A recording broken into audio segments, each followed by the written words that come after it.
नमस्कार, आप सभी का बहुत बहुत स्वागत। आपके साथ मैं अतुल अग्रवाल हूं। इस वक्त की हेडलाइंस की शुरुआत करेंगे शहर खबर कार्यक्रम का नाम है। देखते हैं हेडलाइन सबसे पहले। भारत की पाकिस्तान को 2 टूक कहा, पठानकोट हमले के सबूत दिए, अब करो कड़ी कार्रवाई। विदेश सचिव स्तर की बातचीत पर सस्पेंस बरकरार। पठानकोट के गुनाहगारों के खिलाफ 72 घंटों के भीतर कड़ी कार्रवाई कर सकता है पाकिस्तान। नवाज शरीफ की अगुवाई में इस्लामाबाद में हुई हाई लेवल मीटिंग। पठानकोट आतंकवादी हमले पर एनआईए ने सौंपी रिपोर्ट, कहा 4 बड़े अफसरों की लापरवाही से एयरबेस तक पहुंचे आतंकवादी। 2 एसएसपी, 1 डीआईजी और 1 आईजी को जिम्मेदार करार दिया। बीजेपी नेता सुब्रमण्यम स्वामी ने किया दावा, इसी साल दिसंबर में शुरू हो जाएगा अयोध्या में राम मंदिर का निर्माण कार्य। 2 दिन बाद पेश करेंगे एक्शन प्लान। पर्यटन मंत्रालय के ब्रांड एम्बेसडर से आमिर खान की हुई छुट्टी। अमिताभ बच्चन, अक्षय कुमार या फिर दीपिका पादुकोण ले सकते हैं आमिर की जगह। और जम्मू कश्मीर के मुख्यमंत्री मुफ्ती मोहम्मद सईद नहीं रहे। प्रधानमंत्री नरेंद्र मोदी ने दी श्रद्धांजलि। महबूबा मुफ्ती हो सकती हैं अगली मुख्यमंत्री।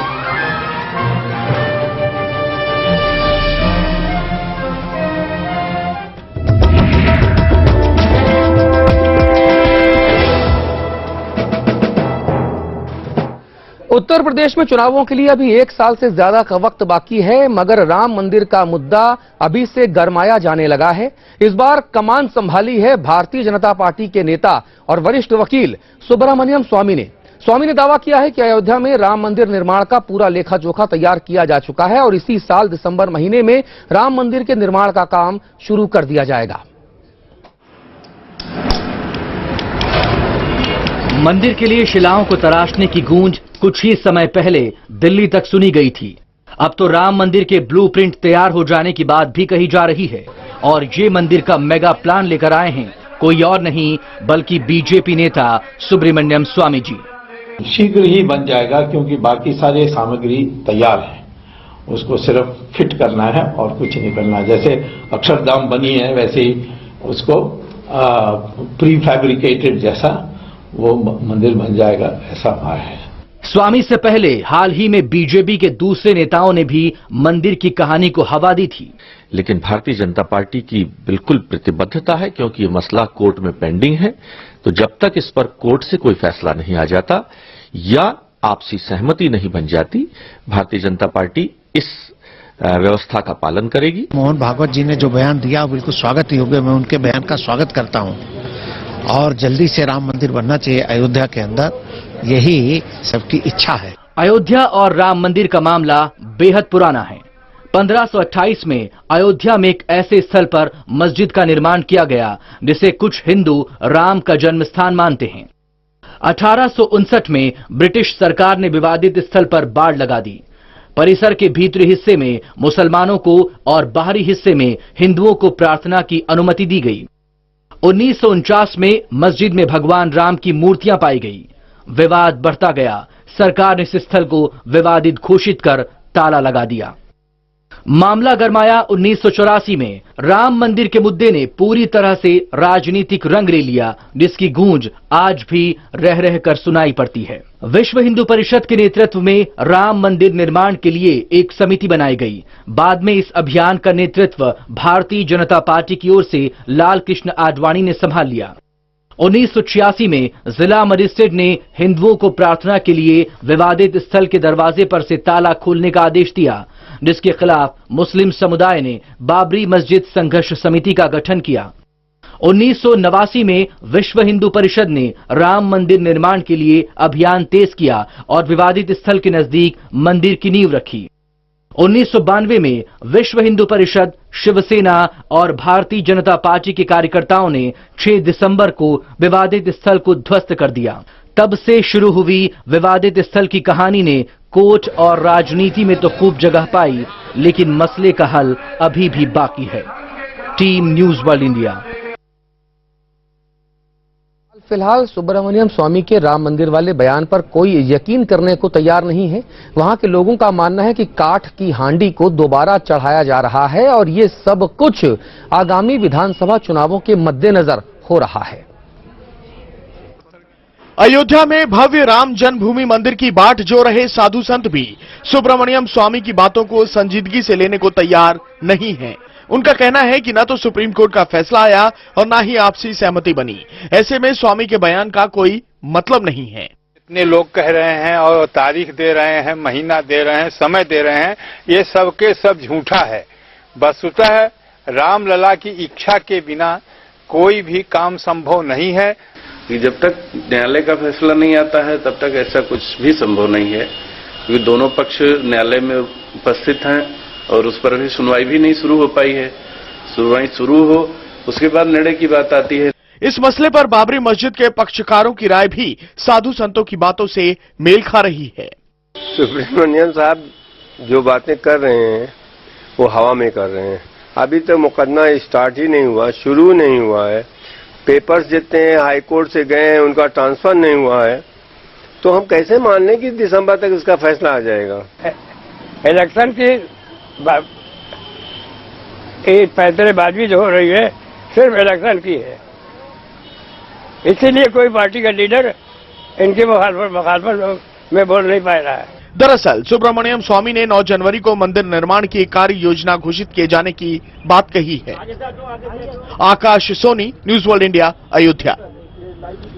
लखनऊ आपको लेकर चलते हैं। हमारे संवाददाता ज्ञानेंद्र शुक्ला हमारे साथ जुड़ रहे हैं। ज्ञानेंद्र, जो पक्षकार हैं वो अपने अपने हिसाब से इस बयान की व्याख्या कर रहे हैं, और लेकिन जो लोग हैं वो जानते हैं कि अगर स्वामी सुब्रमण्यम कुछ बोल रहे हैं तो उसके पीछे कुछ वजह जरूर होती है। वो हवाई बातें बहुत कम करते हैं, लेकिन ये भी उतना ही सत्य है कि काठ की हांडी को आप कितने बार चढ़ाएंगे, और वो भी चुनावों के पहले।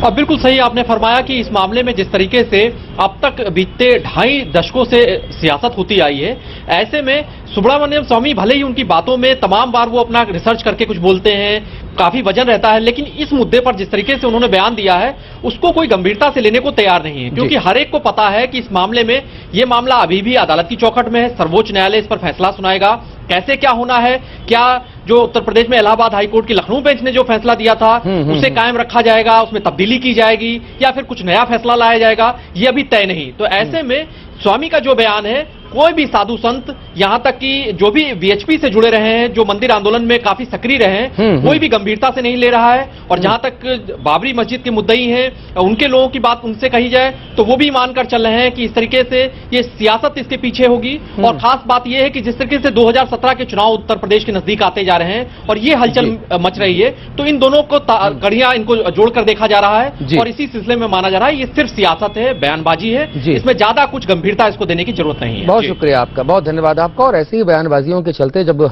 लोग कहते हैं कि रामलला हम आएंगे, मंदिर वहीं बनाएंगे, लेकिन तारीख नहीं बताएंगे, तो फिर भाजपा वालों को दिक्कत हो जाती है। आगे बढ़ते हैं, खबर पंजाब से है। पंजाब के गुरदासपुर में आज दूसरे दिन भी भारतीय सेना और पंजाब पुलिस ने पूरे इलाके में सर्च ऑपरेशन चलाया। दरअसल टिबड़ी कैंट के पास पंधेर गांव के गन्ने के खेतों में कल एक किसान और उसके भतीजे ने 2 संदिग्ध आतंकवादियों को देखने का दावा किया था, और इस इत्तला के बाद से ही सर्च ऑपरेशन जारी है। एहतियात के तौर पर गुरदासपुर टिबड़ी मार्ग को पूरी तरह से बंद कर दिया गया है। जगह जगह पर पुलिस के नाके लगा दिए गए हैं और पूरे इलाके का हवाई सर्वेक्षण भी किया जा रहा है। भारतीय सेना की बख्तरबंद गाड़ियां भी मौके पर लगातार गश्त कर रही हैं और आज सुबह पंजाब पुलिस की स्वाट टीम भी मौके पर पहुंच गई है।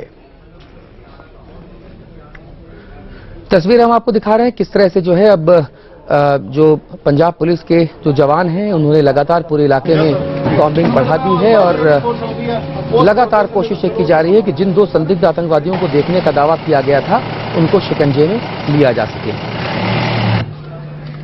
सर्वमित्र हमारे संवाददाता फोन पर जुड़ गए हैं हमारे साथ। सर्वमित्र, इस वक्त क्या चल रहा है वहां पर? वो जो ऑपरेशन है वो सर्च ऑपरेशन अभी भी चल रहा है या उसको विराम दिया गया, और सर्च ऑपरेशन का आउटकम क्या निकला अभी तक?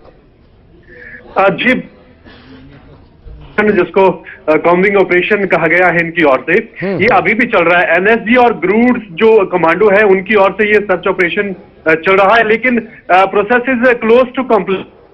पीसी हुई है। जो एयरफोर्स के यहाँ के प्रमुख है उन्होंने कहा है कि जस्ट क्लोज टू कंप्लीशन, मतलब कंप्लीट होने वाला है। और बाकी सुरक्षा के लिहाज से अभी पूरे एयरफोर्स स्टेशन को पूरे हर जगह पर जो सुरक्षाकर्मी एनएसजी के हैं, एयरफोर्स के जवान हैं, वो तैनात किए हुए हैं। नहीं सर्वमित्र, इसका आउटकम क्या निकला है? जिन 2 संदिग्ध आतंकवादियों को देखे जाने की जो बात है वो किसान और उसके भतीजे ने कही थी, उसकी हकीकत पुष्ट हुई है या नहीं?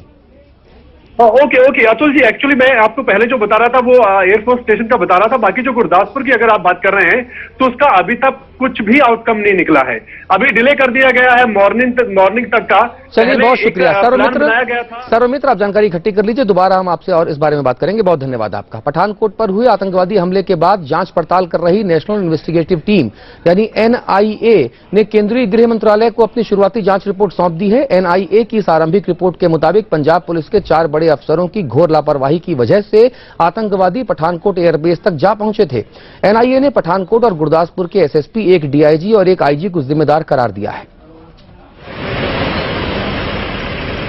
गृह मंत्रालय को सौंपी रिपोर्ट में एनआईए ने पंजाब पुलिस में कई स्तरों पर लापरवाही की बात कही है।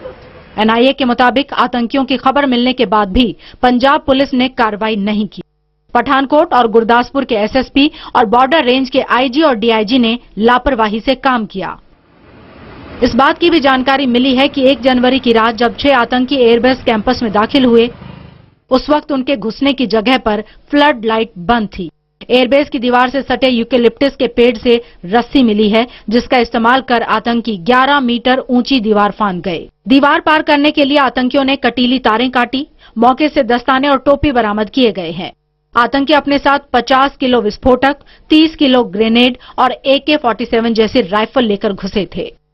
एयरबेस कैंपस में घुसने से पहले आतंकियों ने पंजाब पुलिस के अफसर सलविंदर सिंह की गाड़ी का इस्तेमाल किया और एयरबेस की दीवार से कुछ ही फासले पर अफसर की गाड़ी छोड़ी थी।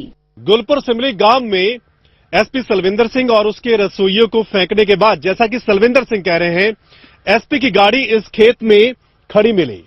ये अकालगढ़ गांव का खेत है। अकालगढ़ गांव से 400-500 मीटर दूर ये खेत है और वहां से कच्चा रास्ता आता है इस खेत तक। ये गाड़ी के टायर के निशान भी लगे हुए हैं। पठानकोट हमले को लेकर कई गंभीर सवाल उठाए जा रहे हैं। पक्के इंटेलिजेंस इनपुट के बावजूद आतंकी सीमा पार से कैसे घुस आए?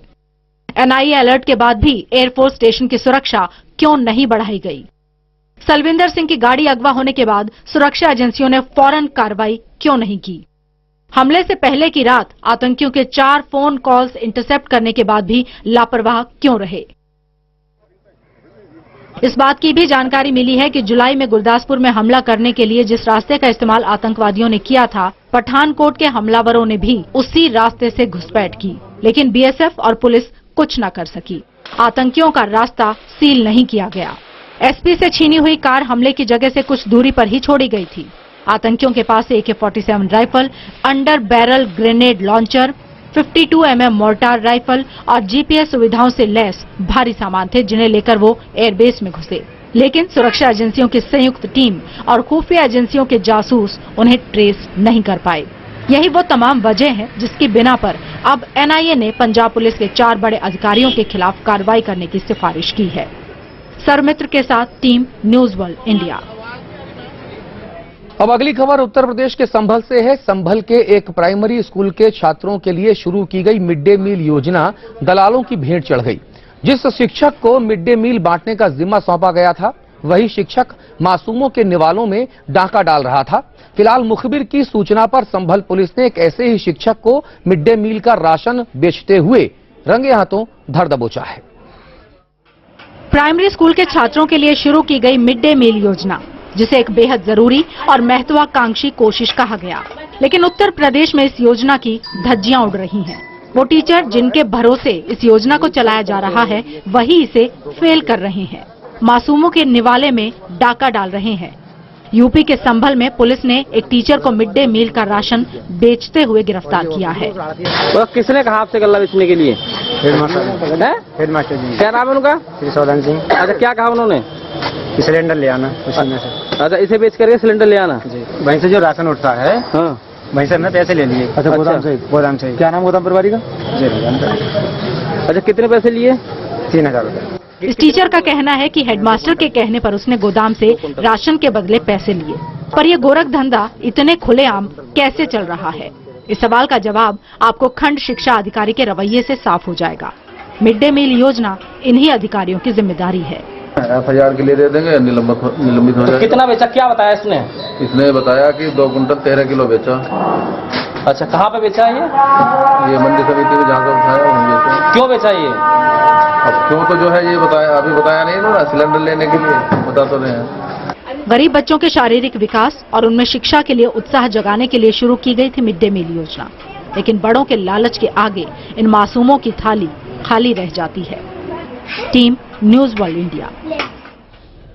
और अब खबर उत्तराखंड से है। राजधानी देहरादून में एक लोन एजेंट को एक स्थानीय नेता को लोन देना इतना महंगा पड़ा कि उसकी जान पर ही बनाई।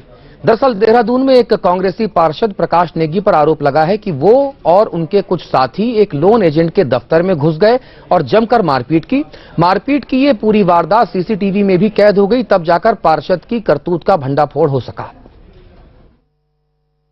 धक्का मुक्की, तड़ातड़ चांटे, मारपीट करते शख्स हैं कांग्रेस पार्षद प्रकाश नेगी। प्रकाश नेगी और उनके साथियों का गुस्सा लोन एजेंट सचिन के दफ्तर में मौजूद हर शख्स पर फूटा। सीसीटीवी फुटेज में साफ देखा जा सकता है किस तरह वहां बैठे लोगों पर पार्षद प्रकाश नेगी अपना गुस्सा उतार रहे हैं। सचिन का कहना है कि एक रात पहले नशे में धुत होकर प्रकाश नेगी के साथ विजय नयाल ने उन्हें बात करने के लिए बुलाया। पुलिस का रवैया ये है क्योंकि वो पार्षद हैं, उनके मंत्रियों के साथ अच्छे रिलेशन है, उच्च पदाधिकारियों में संबंध है। इस वजह से हम सारे कॉम्प्लेक्स वाले, यहाँ कॉम्प्लेक्स वालों को अगले दिन पता चला, सारे कॉम्प्लेक्स वाले हम चौकी गए थे। कोई हमारी रिपोर्ट, उन्होंने बड़ी मुश्किलों में, जब हमारे कॉम्प्लेक्स वालों ने कहा, करीबन 1 घंटे बाद उन्होंने हमारी एप्लीकेशन ली और आज तक उन पर कोई कार्रवाई नहीं हो रही है। लेकिन इंतजार करना नेताजी को रास नहीं आया। अगले दिन गुस्से में आग बबूला नेताजी अपने साथियों समेत उसके दफ्तर पहुंच गए और जो सामने आया उसके साथ मारपीट शुरू कर दी। उन्होंने मुझे 6 बजे कहा कि आप मेरे से मिलने आओ। वो पिए हुए थे। पीने के बाद मैंने कहा भाई मैं अभी नहीं मिल पाऊंगा, मैं आपको सुबह ऑफिस टाइम में, सुबह 11 बजे आपको, आप मेरे ऑफिस आके आप मेरे से मिल लीजिएगा। सचिन का कहना है कि घटना को 6 दिन हो चुके हैं लेकिन अब तक किसी को गिरफ्तार नहीं किया गया, बल्कि अब वो लोग समझौता करने के लिए धमका रहे हैं। हालांकि मीडिया के पूछने पर पुलिस ने जरूरी कार्रवाई का भरोसा दिया। ये मामला मेरे संज्ञान में आया है और अभी चौकी थाना को बता दिया गया है कि नियमानुसार आवश्यक कार्रवाई करें। बीच में दोनों पक्षों द्वारा तहरीर दी गई थी। इस मामले में आरोपी प्रकाश नेगी से जब हमने बात करनी चाही तो उन्होंने ऐसी किसी घटना में अपना हाथ न होने की बात कही। हालांकि कैमरे पर कुछ भी कहने से उन्होंने इनकार कर दिया। घटना की सीसीटीवी फुटेज और शिकायत के बावजूद पुलिस ने अब तक आरोपियों को गिरफ्तार नहीं किया है। इससे उत्तराखंड पुलिस के रवैये पर सवाल जरूर खड़ा होता है। Kiran Kant Sharma, news world India, Dehradun. खबर दिल्ली से है। दिल्ली की आजादपुर मंडी के पास एक शख्स की हत्या की खबर से नाराज लोगों ने जमकर धरना प्रदर्शन किया। प्रदर्शन के दौरान भीड़ ने तोड़फोड़ की और पुलिस पर भी पत्थरबाजी की। पथराव में कई पुलिस वालों को चोटें लगी हैं। फिलहाल पुलिस ने FIR दर्ज कर मामले की जांच पड़ताल शुरू कर दी है। मारे गए शख्स का नाम संजय बताया जा रहा है, जिसकी उम्र 20 वर्ष है। संजय की बीती रात लाठी डंडों से पीट कर हत्या कर दी गई थी। हत्या का आरोप इलाके के चौकीदारों पर लग रहा है। और उधर देश के मोस्ट वांटेड अपराधी दाऊद इब्राहिम कासकर की बेनामी प्रॉपर्टी की नीलामी एक बार फिर से होगी। मुंबई के भिंडी बाजार में होटल अफरोज की नीलामी में सबसे ऊंची बोली लगाकर पूर्व पत्रकार बालाकृष्णन ने इस प्रॉपर्टी को खरीदा था, लेकिन बालाकृष्णन बोली के 4 करोड़ रुपए जमा नहीं करा पाए। न्यूज़ वर्ल्ड इंडिया संवाददाता मनोज भोयर ने बालाकृष्णन से इस बारे में बातचीत की। 4 करोड़ 28 लाख में बोली बालाकृष्णन के देश सेवा समिति ने, जी हां, भिंडी बाजार के इलाके में अंडरवर्ल्ड डॉन दाऊद इब्राहिम का होटल खरीदा गया। नाम था होटल अफरोज, लेकिन बोली के पैसे 30 दिसंबर तक नहीं भर पाए और जिसकी वजह से अब मुश्किलें पैदा हो गई है। बाला से हम बात करेंगे। बाला, आखिरकार क्या वजह है 4 करोड़ 28 लाख का जुगाड़ नहीं हो पाया? देखिए, 4 करोड़ 28 लाख में से 30 लाख हमारा ऑलरेडी सरकार के पास जमा हुआ है और बाकी का 3.98 करोड़ रुपए जो है वो मुझे जमा करना था। उसके लिए सिर्फ 30 दिन का मोहलत दिए थे उन लोग ने, लेकिन 30 दिन में बीच में क्रिसमस का हॉलीडे आ गया, संडे पोस्टल हॉलीडे वगैरह आए, बैंक हॉलीडे वगैरह, जिसकी वजह से मेरे सामने सिर्फ 20 दिन था। तो 20 दिन में लगभग 4 करोड़ रुपया जमा करना बहुत ही मुश्किल था। लेकिन मेन प्रॉब्लम यह है कि लोगों के मन में इतने सारे दाऊद इब्राहिम का दहशत आज भी मौजूद है, जिसके वजह से कोई आगे आके सपोर्ट करने में बहुत कम लोग आए इसे सपोर्ट करने के लिए। बोली के बाद में भी आपको धमकाया गया था? बोली के पहले भी, बोली के बाद में भी मुझे धमकाया गया। ये कहे कि आप इस मामले से हट जाओ, हम आपको और कोई सेंटर आपको देंगे, आपका सेंटर चलाने के लिए पैसा भी देंगे, हेल्प करेंगे, लेकिन इस प्रॉपर्टी में मत तुम पड़ना। लेकिन मैंने हिम्मत से मैंने काम लिया। मेरा मेन मकसद जो था वो उसमें हम कामयाब हो गए। मकसद ये था कि दाऊद इब्राहिम वहाँ पे पाकिस्तान में बैठ के उनका हुक्म नहीं चलेगा, यहाँ पे मुंबई में नहीं चलेगा। तो ये जो लोगों के मन से जो डर का भावना था उसको दूर करने में उसका एक शुरुआत मैंने श्री गणेश जी मैंने किया। ये थे बाला देश सेवा समिति के, जिन्होंने कहा कि हमने तो बहुत हिम्मत जुटाई थी ये प्रॉपर्टी खरीदने के लिए, लेकिन पैसा नहीं जुटा पाए और इनकम टैक्स डिपार्टमेंट ने उनको एक्सटेंशन भी नहीं दिया। जाहिर सी बात है कि दाऊद की इस बेनामी प्रॉपर्टी की फिर एक बार नीलामी करनी होगी और कौन खरीदने के लिए आएगा हिम्मत जुटाकर अंडरवर्ल्ड के खिलाफ, ये समझना बहुत मुश्किल है। कैमरामैन सनी भद्रिगे के साथ Manoj Bhoyar, news world India, Mumbai. और अब एक अच्छी खबर, मायानगरी मुंबई में अब आम जनता भी वीआईपीज की तरह हेलीकॉप्टर में बैठकर हवाई सफर और मुंबई के हवाई नजारों का मजा ले सकेगी। जी हां, महाराष्ट्र पर्यटन विकास निगम ने आज से हेलीकॉप्टर जॉय राइड की सेवा शुरू कर दी है। ऊंची ऊंची इमारतें और दूर तक फैला समंदर, ऊंचे आसमान से मुंबई शहर कैसा दिखता है, अगर आप देखना चाहते हैं तो मुंबई के आसमान में उड़ते इस हेलीकॉप्टर में सवारी करके आप देख सकते हैं। मुंबई काफी यूनिक है और ये हमारे लिए टूरिज्म के लिए एक नया स्टेप होगा बढ़ावा देने के लिए, जिसके अंतर्गत सभी लोग इसका आनंद ले पाएं। साथ में हम ये भी बताना चाहेंगे कि हेलीकॉप्टर बहुत सेफ लाइफ, हेलीकॉप्टर की यूसेज बहुत है और ये स्टेट गवर्नमेंट के पास एक एडेड टूल भी होगा, जिसके अंतर्गत ये जो है medivac, disaster management, law and order management के लिए भी हेलीकॉप्टर को यूज कर पाएंगे। महाराष्ट्र में पर्यटन को बढ़ावा देने के इरादे से एमटीडीसी और पवन हंस लिमिटेड ने हेलीकॉप्टर जॉय राइड शुरू की है। ये जॉय राइड इसलिए भी खास है कि सिर्फ 10 मिनट के अंदर आप पूरी मुंबई का नजारा देख लेंगे, जो कि और किसी भी तरह से इतने कम वक्त में मुमकिन नहीं है। 7 जनवरी से शुरू हुई इस हेलीकॉप्टर राइड के लिए प्रति मिनट 320 रुपए के हिसाब से किराया लगेगा। एक राइड कम से कम 10 मिनट की होगी। इसके बाद 15 मिनट और 20 मिनट के पैकेज भी उपलब्ध होंगे। 10-10 मिनट के 2 जॉय राइड में उत्तर और दक्षिण मुंबई का नजारा दिखाया जाएगा। ये उड़ानें विलेपार्ले एरोड्रोम से भरी जाएंगी। ये सेवा सुबह 10 बजे से शाम 4 बजे तक चलेगी। एमटीडीसी के दफ्तरों में आप बुकिंग करा सकते हैं। एमटीडीसी के वेबसाइट पर ऑनलाइन बुकिंग भी की जा सकती है। तीनों प्रकार की उड़ानें यहाँ से होगी। कुछ होगी कि जो इस दिशा में जाएगी और कुछ होगी जो दक्षिण मुंबई की ओर जाएगी, कुछ इस दिशा में। और ये विकल्प दिया जाएगा प्रवासियों को, पैसेंजर्स को, कि वो किस दिशा में जाना चाहते हैं। महाराष्ट्र सरकार की योजना इस सेवा को राज्य के दूसरे पर्यटन स्थलों जैसे अजंता एलोरा, नासिक और शिरडी तक बढ़ाने की भी है। अब तक जो है सिर्फ टैक्सी और बसेस के सहारे ही मुंबई दर्शन किया जाता था, लेकिन अब हवाई यात्रा के जरिए भी मुंबई दर्शन किया जाएगा। और मुख्य वजह इसकी मुंबई में आने वाले पर्यटन को बढ़ावा देना है। कैमरा पर्सन संजय रोकड़े के साथ Ankush Jaiswal, news world India, Mumbai. बड़ोदरा के मिथिलेश पटेल ने वायु प्रदूषण को कम करने की दिशा में एक नई तकनीक ईजाद की है। मिथिलेश ने पानी की मदद से एक ऐसी किट बनाई है जो मोटरसाइकिल में लगाने के बाद हवा में फैलते हाइड्रोकार्बन्स की मात्रा को तकरीबन 4% कम कर सकती है। दुनिया में बढ़ते प्रदूषण को रोकने के लिए तमाम कोशिशें की जा रही हैं। वडोदरा के एक होनहार ने ऐसा डिवाइस बनाया है जो बढ़ते प्रदूषण को रोकने में काफी कारगर बताया जा रहा है।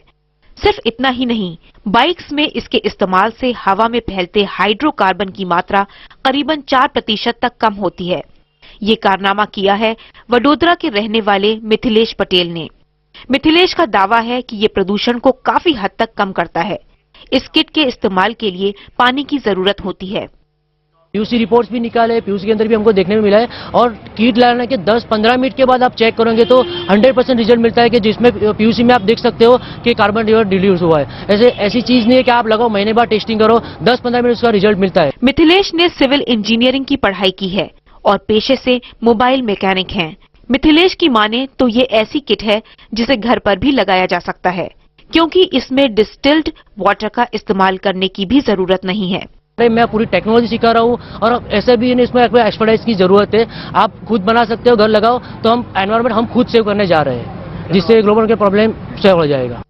मिथिलेश के अलावा अन्य केमिकल इंजीनियरों ने भी इसकी पुष्टि करते हुए कहा कि आने वाले दिनों में हम प्रदूषण पर काबू पाने के लिए इसके जरिए सफल हो सकते हैं। अगर ये बात उसकी सच है, इसका मतलब ये काफी, और इसका कीमत बहुत कम है, करीब 500 रुपये ही लगेगा एक बाइक के लिए। तो 500 रुपये में अगर आप 500 रुपये के डिवाइस डालें तो शायद ये एक हफ्ते के अंदर तो 500 रुपये रिकवर हो सकते हैं। बढ़ते प्रदूषण का असर कम करने की दिशा में ये प्रयास काफी कारगर साबित हो सकता है। इस किट को लगाने के बाद जहां ईंधन बचेगा, वहीं हवा में फैलने वाले जहर पर भी कुछ कंट्रोल किया जा सकेगा। Team news world India. और एक जान को बचाने और उसके खराब लीवर को बदलने के लिए राजधानी दिल्ली में ट्रैफिक पुलिस ने शालीमार बाग से बसंत कुंज स्थित ILBS अस्पताल तक एक ग्रीन कॉरिडोर बनाया। 30 किलोमीटर लंबे इस रास्ते पर जहां तकरीबन 1 घंटे 30 मिनट का वक्त लगता है, उस रास्ते को सिर्फ 40 मिनट में पार कर लिया गया और इस तरह लीवर समय से अस्पताल पहुंचा दिया गया। आगे ट्रैफिक पुलिस की गाड़ियां रास्ता बना रही थीं तो उसके पीछे एम्बुलेंस दौड़ी चली जा रही थी। रास्ते में रेड लाइट को भी जगह जगह ग्रीन कराया गया था। हालांकि खबर यह भी है कि रास्ते में पब्लिक की तरफ से पूरा सपोर्ट ना मिल पाया था। बहरहाल जिस बीमार व्यक्ति के लिए ये लीवर मंगवाया गया था वो 6 साल से लीवर की समस्या से पीड़ित था और अब उम्मीद की जा रही है कि उसकी जान बच सकेगी। कहाँ से चले थे आप? शालीमार बाग मैक्स से।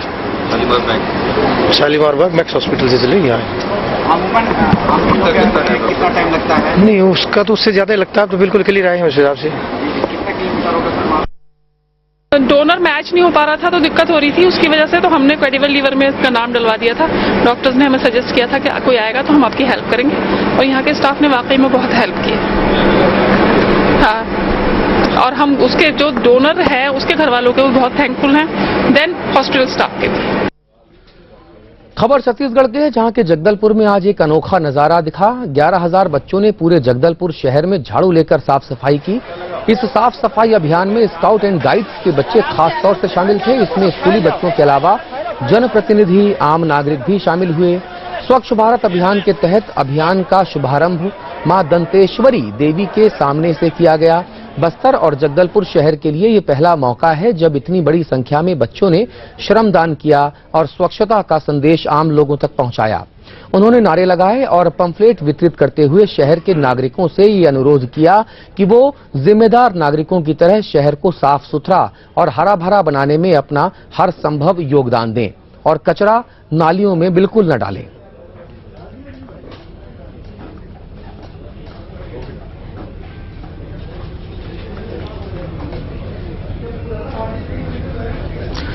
और इस बुलेटिन में अभी इतना ही, लेकिन आपके अपने चैनल पर खबरों का सिलसिला लगातार जारी है। नमस्कार।